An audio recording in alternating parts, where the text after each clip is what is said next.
Muito obrigado. Como é a minha última palestra, eu aproveito para agradecer a todos os organizadores pelo convite, agradecer também as pessoas que eu encontrei aqui. Alguns me agradeceram pelas minhas contribuições, mas, na verdade, é uma troca. É, de fato, um encontro que nos permite um enriquecimento mútuo. Nós não viemos para dar algo, mas também para receber. E eu queria dizer isso. Talvez eu não tenha outra oportunidade de fazê-lo, por isso estou dizendo agora. Vou passar, então, a pergunta que me foi feita. E ela está bem colocada. Análise da conjuntura eclesial. Observem o que é apresentado. É o assunto igreja. Há 2 anos do pontificado do Papa Francisco à luz do Vaticano II. E a figura do Papa Francisco é posta aí em segundo lugar. E eu acho muito pertinente esta maneira de colocar as coisas, porque como abordar de acordo com os grandes equilíbrios eclesiológicos do Vaticano II a questão da conjuntura atual. A tentação, atualmente, em função da personalidade do Papa Francisco, e também do início muito promissor do seu pontificado, a tentação seria, em determinados meios, desenvolver um messianismo pontifical. A chegada do Papa Francisco fez tanto bem e trouxe um vento fresco, um ar novo, que o risco é cair numa nova papolatria, que não nos ajudaria muito. Portanto, se observarmos a conjuntura eclesial, precisamos, é claro, situar o papel importante do Papa nesta igreja. Sobretudo, a Igreja Católica, sendo o que é, estruturada como ela é inegável que o Papa ocupa na Igreja uma grande importância e desempenha um papel capital nela. Mas devemos sempre lembrar que a história da Igreja não pode ser confundida com a história do pontificado ou com a história do papado. Não seria, não apenas trair as minhas convicções eclesiológicas profundas, mas também seria dizer algo contrário à realidade. Há uma tal valorização do Papa na Igreja Católica que corremos o risco de pensar que o Papa sozinho pode tudo e que o Papa sozinho pode resolver tudo. E a partir daí, esperamos que as coisas aconteçam, que as reformas sejam realizadas pensando-se que elas vão necessariamente vir do alto. Nós as esperamos e nisso há algo da ordem do pensamento mágico. Não só porque a última parte da frase é a luz do Vaticano II, porque isso não só não corresponde à eclesiologia do Vaticano II, como também não corresponde às convicções profundas de Francisco, que não chama atenção para ele próprio, e sim tenta mobilizar o corpo eclesial e seus membros. Ele ele modifica todo o tempo a atenção para o corpo eclesial. Quero dar alguns exemplos Mas eu não vou tomar apenas a exortação Evangelii Gaudium. Quando ele diz que, quando se diz viva Francisco, ele diz, vocês deveriam dizer viva Jesus. Ele inverteu a atenção para outro lado, tirando a atenção dele. Eu quero ler o número 16 do Evangelii Gaudium. Não é oportuno que o Papa substitua os episcopados locais. E a tentação é dizer que há uma única palavra na igreja, que é a do Papa. E aí ele diz, não é oportuno que o Papa substitua os episcopados locais no discernimento de todas as problemáticas que se apresentam nesses territórios. O Papa não substitui os episcopados locais. Isso está no número 16. E ele termina dizendo, neste sentido, eu sinto a necessidade de progredir numa descentralização da salvação. Ele remete ao corpo eclesial. Fala-se aqui de descentralização. Poderíamos falar de descentragem. Vou passar a um outro número, ao número 38, e ele denuncia também aí um foco errado que se possa ter na pregação. Porque podemos nos focar, podemos colocar o foco no lugar errado. E ele diz, a mesma coisa acontece quando se fala mais da lei do que da graça. Aí tem um foco errado. Mais da igreja do que Jesus Cristo. E ele termina dizendo, mais do Papa do que da palavra de Deus. E o risco hoje é colocar o Papa à frente e falar mais dele. Vou passar para o número 51, que diz que não é a tarefa do Papa apresentar uma análise detalhada e completa da realidade contemporânea. Eu exorto todas as comunidades a prestar atenção, manter a atenção despertada para os sinais dos tempos. E aí ele remete também ao corpo eclesial. Não é a tarefa do Papa, é a tarefa das comunidades. Ter a atenção constantemente desperta para os sinais dos tempos. E eu termino com o número 184, onde ele cita Paulo VI. É interessante,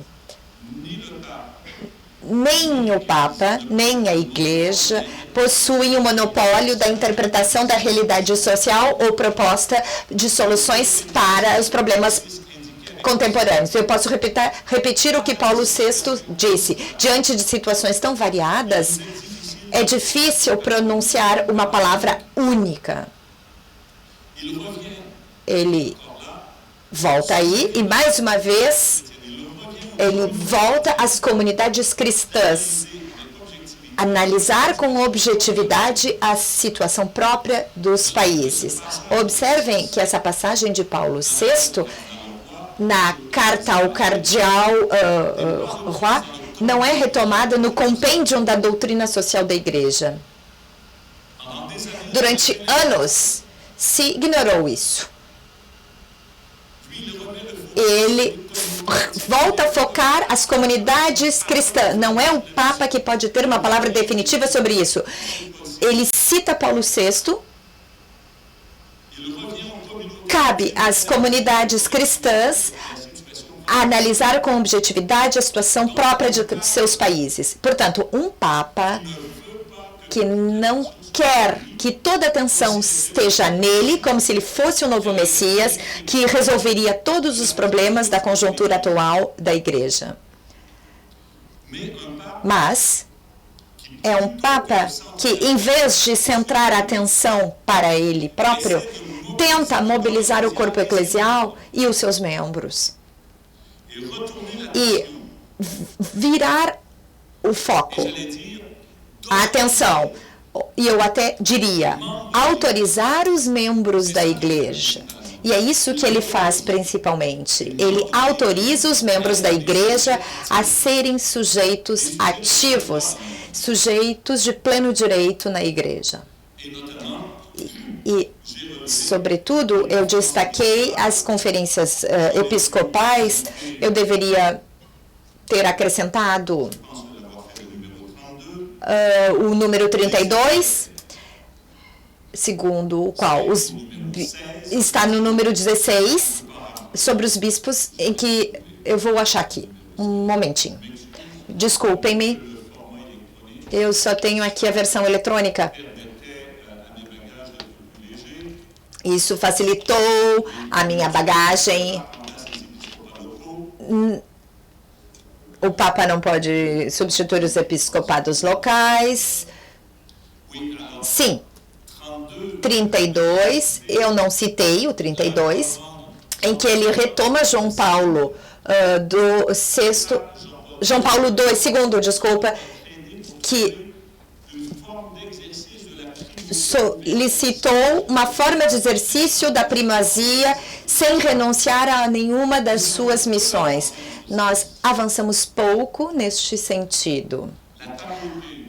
O papado também e as estruturas centrais da Igreja Universal precisam ouvir o apelo a uma conversão pastoral. O Concílio Vaticano II afirmou que, de forma análoga às igrejas patriarcais, as conferências episcopais. E aí ele foca as conferências episcopais, que podem contribuir de forma multiplicadora para que esse sentimento colegial se realize completamente. Mas esse desejo não se realizou totalmente porque ainda não foi suficientemente explicitado nos estatutos das conferências episcopais, que consideram como sujeitos das atribuições concretas, inclusive uma certa autoridade doutrinal autêntica. E vocês sabem que foi cortada essa possibilidade, a menos que haja uma unanimidade. Mas,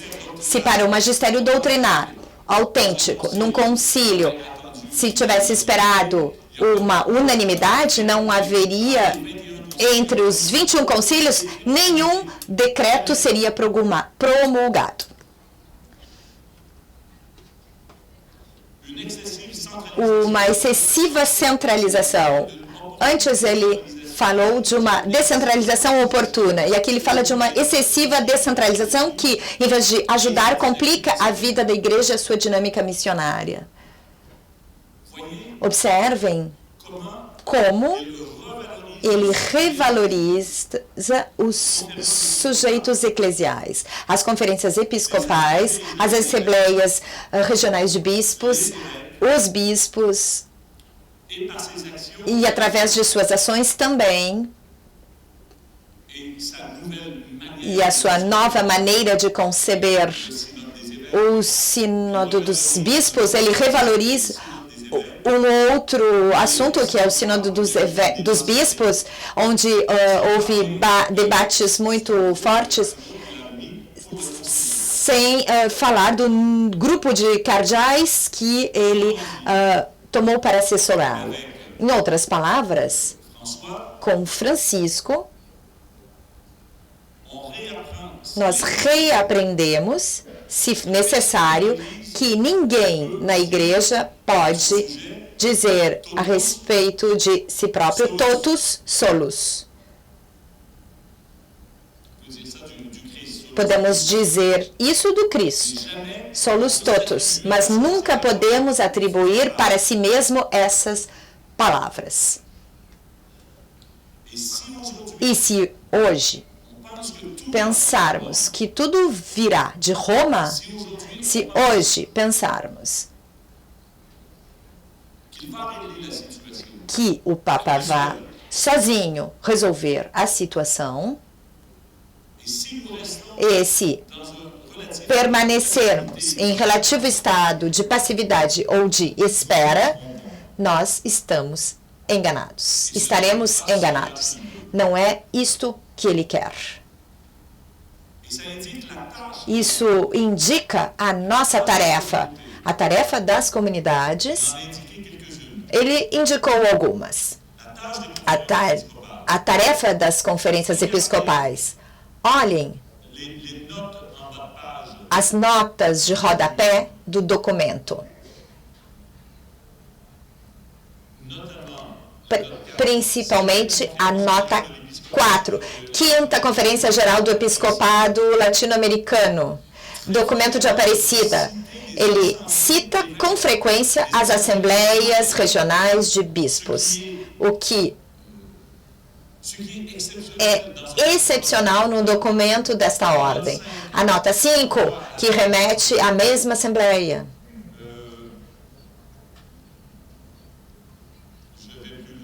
Vou mais adiante. A nota 17 também, a nota 18. 21. Não sei por que ele gosta tanto da América Latina. A nota 22 também. Mas ele cita também os bispos da Europa e também os bispos da Ásia. Eu não vou tomar tudo aqui, mas ele diz que algo na igreja vai acontecer se as comunidades, se os episcopados, se as conferências episcopais, se as assembleias regionais de bispos fizerem alguma coisa. Ele não pode resolver o mundo inteiro. Ele volta a atenção para os fiéis, não só por esse convite que eu li, mas também vocês viram o quanto a palavra povo de Deus, que se tornou praticamente um tabu,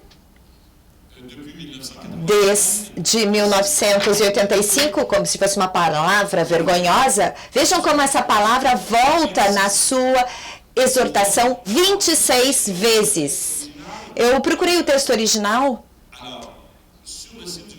No site do Vaticano não tem o texto em latim. Geralmente há um texto... É só para ter certeza, eu queria ter certeza de que não era a tradução que estava repetindo tanto. Mas no texto original, talvez seja o texto espanhol. Mas, bom, essa questão não está resolvida. De qualquer maneira, no texto francês, vocês podem verificar no texto em português também, povo de Deus aparece 26 vezes. Mas ele volta a atenção também para os fiéis. Por exemplo, solicitando que antes das assembleias do Sínodo, o questionário pré-sinodal seja enviado também para os fiéis. E sabemos que isso foi feito de forma diferente e de forma desigual. Não sei como é que foi o caso no Brasil. Alguns episcopados levaram a sério esse convite, consultaram os fiéis de diferentes maneiras. Alguns foram mais frouxos, moles, para dar seguimento a esse convite. Ou mesmo... Nesta semana,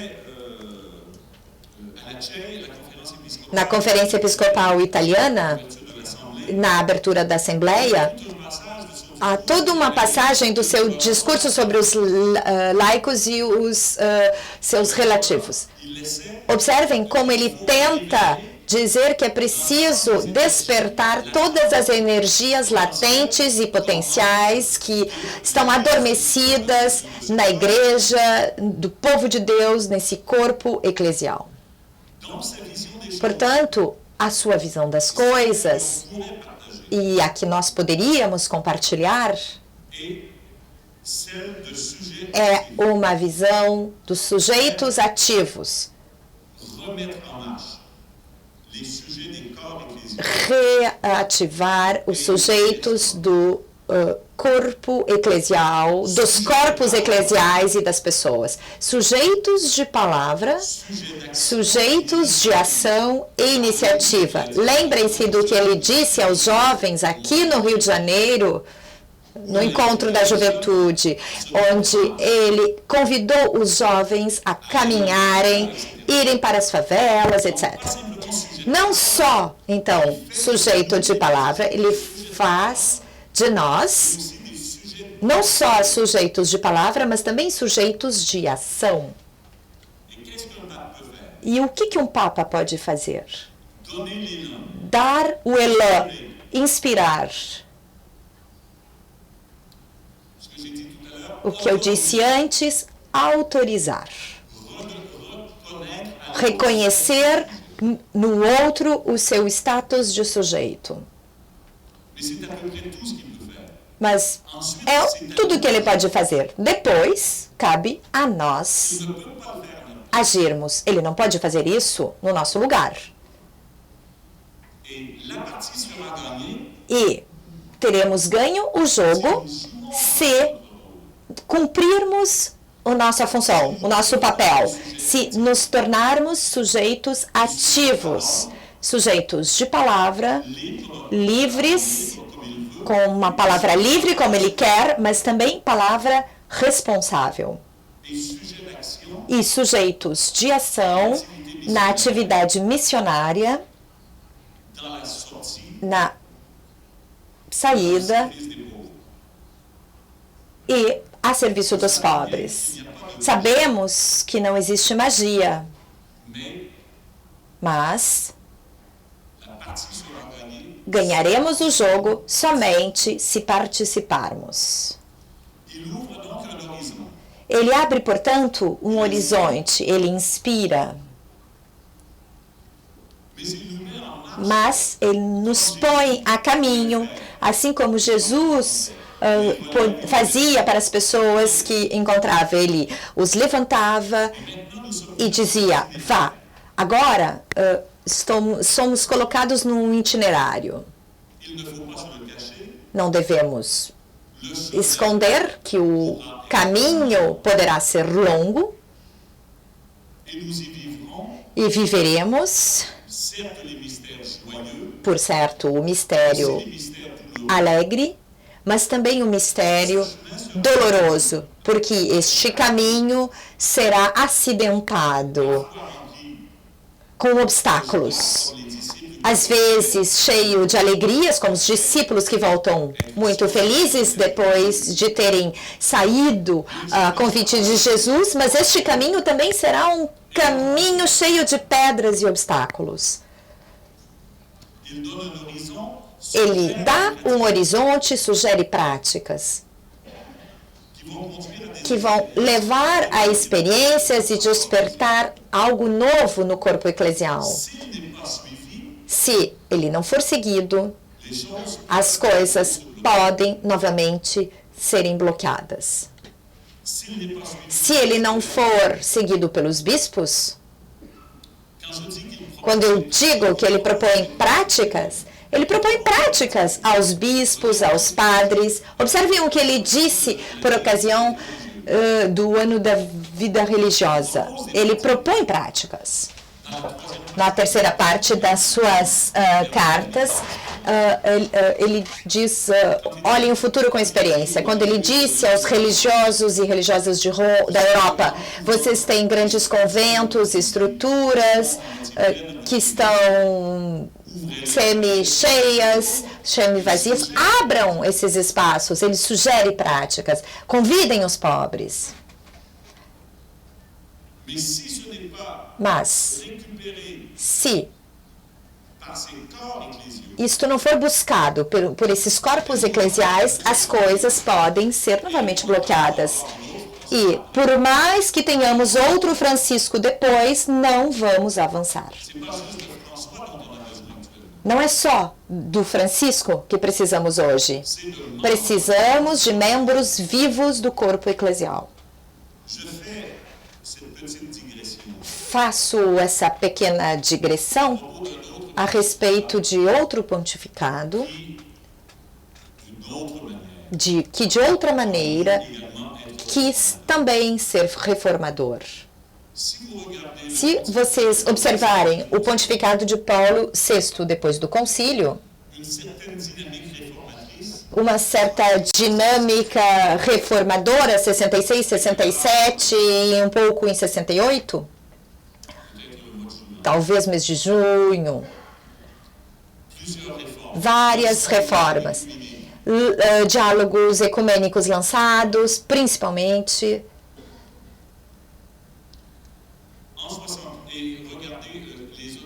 Observem as audiências gerais dos anos 66 a 68, é sempre um convite à reforma. Por todos os tipos de razão, extra-eclesiais, também temos o mês de maio de 68, há também a encíclica Humanae Vitae, mas as coisas se crispam em 68 e isso dura até 73, mais ou menos. Mas com a encíclica Humanae Vitae, Paulo VI não tem mais o apoio de uma ampla parte do povo de Deus e também de muitos bispos. E 68 também é o novo Ordumice, no momento em que os bispos, que eram a maioria conciliares que apoiaram as reformas, se desviam de Paulo VI, ou que grandes cardeais se aposentam, Paulo VI não tem mais o apoio da maioria conciliar depois de Humanae Vitae, e ele é metralhado pelos integristas e por uma cúria. É o ano também em que o cardeal Ottaviano envia cartas aos episcopados para identificarem erros doutrinais, e começou-se um grupo de pesquisa a trabalhar sobre isso. Paulo VI se viu, nesse momento, sozinho, metralhado à direita, sem verdadeiro apoio à sua esquerda. Ele não conseguia mais prosseguir a dinâmica das reformas. Isso também pode acontecer com Francisco, se não houver um eco verdadeiro no povo de Deus, nos episcopados. Então, é o isolamento. E Paulo VI também havia a questão da teologia, assinavam-se cartas em 68, Paulo VI não tinha mais o apoio dos teólogos, que, para retomar um título de uma obra dos Estados Unidos, os engenheiros do Vaticano II, não havia mais o apoio dos teólogos, não havia mais o apoio de uma maioria dos bispos, e ele estava submetido a uma cúria resistente a qualquer inovação. O Papa sozinho não pode reformar a Igreja.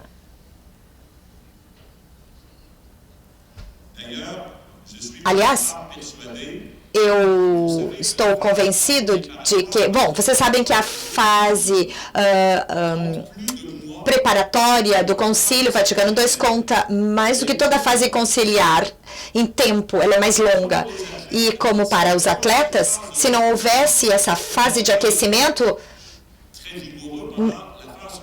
a fase conciliar não teria tido tanto vigor, porque eles não se conheciam. Foi sobretudo a Comissão Central Preparatória que permitiu que os cardinais se conhecessem e começassem a descobrir que aquilo que eles pensavam secretamente, o outro também pensava. E é a partir do mês de maio de 62 que há cardinais dispostos a dizer, vamos lá.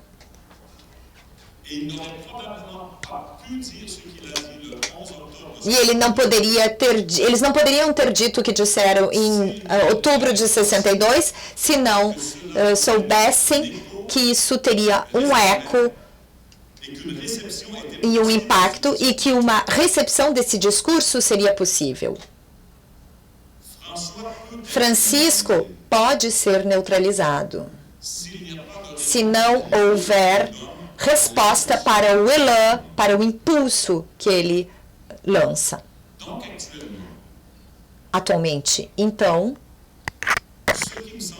o que me parece importante, e aí eu vou concluir, porque me disseram que já está na hora de eu me calar, eu vou ter outras oportunidades para falar.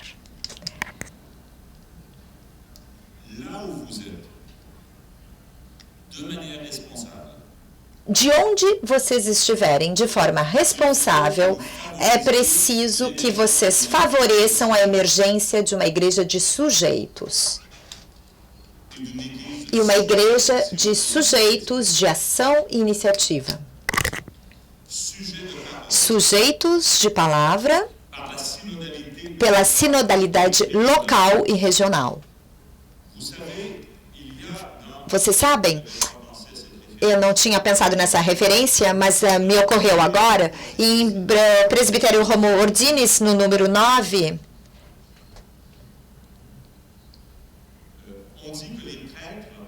disse que os padres devem reconhecer, ouvir com prazer os laicos, reconhecer suas experiências e competências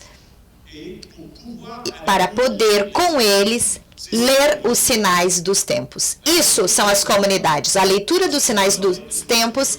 Francisco diz que não é só ele que pode fazer essa leitura. Presbítero Homo Ordinis disse isso a respeito dos padres. Se vocês exercem o ministério, façam com que os fiéis se tornem sujeitos de palavra. Ou então, ao texto de Apostolicam Societatem diz, difícil pronunciar, mas enfim, se eu não me engano,